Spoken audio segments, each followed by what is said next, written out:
While Palestinians have endured another night of Israeli airstrikes targeting areas across the Gaza Strip. Some 60 people were killed in central Gaza in overnight strikes on 2 crowded refugee camps there.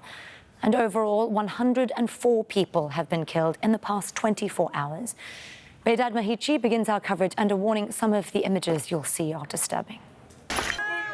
Well, the Secretary-General of Doctors Without Borders has warned the UN Security Council that children as young as 5 in Gaza are saying now that they would prefer to die than witness the horrors of Israel's war.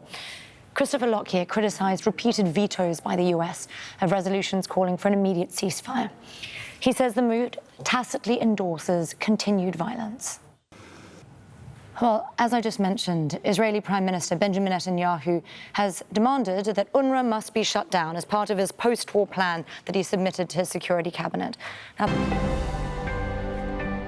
well, fire has swept through 2 apartment buildings in Spain, killing at least 4 people.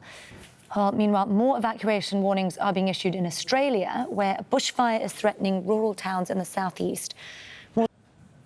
The South Korean government has raised its health alert to its highest level because of a 3-day walkout by trainee doctors. Now, women are to be exempted from the recently announced conscription order in Myanmar, but the military government's plan to enlist some 60,000 men a year still remains unchanged. The conscription law has sparked a rush by young people to flee the country and dodge the draft. Tony Cheng has more. Still ahead here on Al Jazeera. Welcome back. You're watching Al Jazeera. I'm Nastasya Tay here in Doha. Let's remind you of our top stories. Well, this is now the 5th day of hearings at the International Court of Justice, which is examining the legal consequences of Israel's decades-long occupation of Palestinian lands. The UN tasked the World Court with this some 2 years ago, and now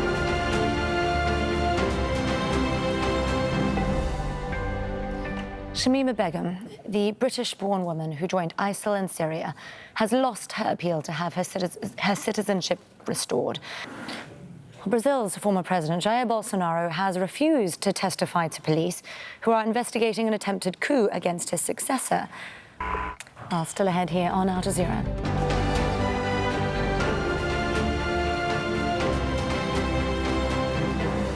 Welcome back. It's time for sport, and here's Joe.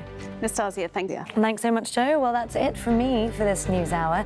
Doreen will be back in the chair in a moment with more of the day's news, and I will see you after that. Do stay with us.